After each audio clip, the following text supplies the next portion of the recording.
दिलीप वळसे पाटील यांच्या राष्ट्रवादी काँग्रेस शरदचंद्र पवार गटामध्ये वापसीच्या चर्चा असतानाच त्यांचे विरोधक आणि आंबेगावमधून इच्छुक असलेले देवदत्त निकम आज पुण्यामध्ये मोदी बागेत शरद पवार यांच्या भेटीला आले होते।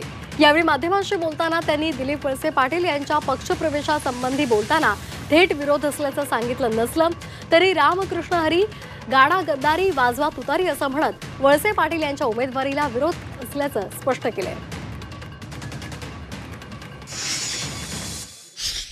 पहिल्या दिवसापासून ज्यावेळी पवार साहेबांची साथ अनेकांनी त्या ठिकाणी सोडली, पण पहिल्या दिवसापासून इथं आमच्या समेत जे आहेत हे आम्ही सर्वांनी तेव्हापासून ठरवलेलं आहे की रामकृष्ण हरी गाडा गद्दारी वाजवा तुतारी। ज्यांनी लोकसभेला काम केलं त्याच्या मधल्यांनाच उमेदवारी ते देणार आहेत, अन्य कोणाचा विचार करणार नाही।